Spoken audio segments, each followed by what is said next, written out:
সূরাতুল বাইয়িনাহ। আউযু বিল্লাহি মিনাশ শাইতানির রাজীম। বিসমিল্লাহির রহমানির রহিম। লাম ইয়াকুনিল্লাযীনা কাফারু মিন আহলিল কিতাবি والمشركين منفكين حتى تأتيهم البينة رسول من الله يتلو صحفا مطهرة فيها كتب قيمة وما تفرق الذين أوتوا الكتاب إلا من بعد ما جاءتهم البينة وما أمروا إلا ليعبدوا الله مخلصين له الدين حنفاء ويقيموا الصلاة ويؤتوا الزكاة وذلك دين القيمة إن الذين كفروا من أهل الكتاب والمشركين في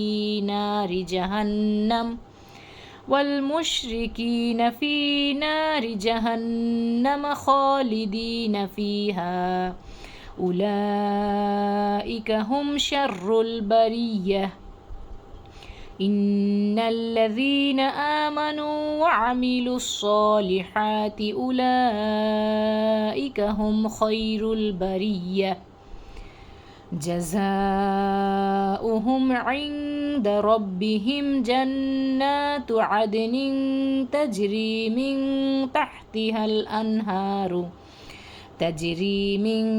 تحتها الأنهار خالدين فيها أبدا رضي الله عنهم ورضوا عنه ذلك لمن خشي ربه।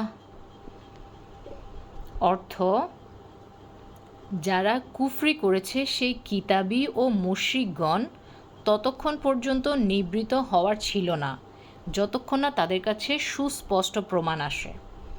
অর্থাৎ আল্লাহর পক্ষ থেকে একজন রসূল যে পবিত্র গ্রন্থ পড়ে শোনাবে, যাতে সরল সঠিক বিষয় লেখা থাকবে। যাদেরকে কিতাব দেওয়া হয়েছিল তারা পৃথক হয়ে গিয়েছিল তাদের কাছে সুস্পষ্ট প্রমাণ আসার পরেই।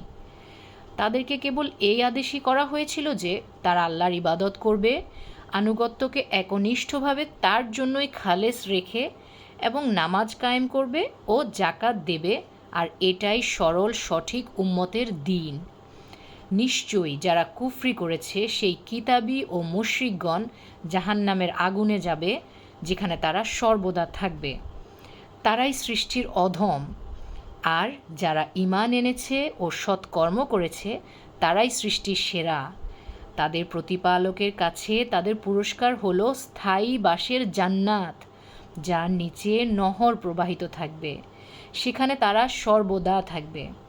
আল্লাহ তাদের প্রতি খুশি থাকবেন এবং তারাও আল্লাহর প্রতি খুশি থাকবে।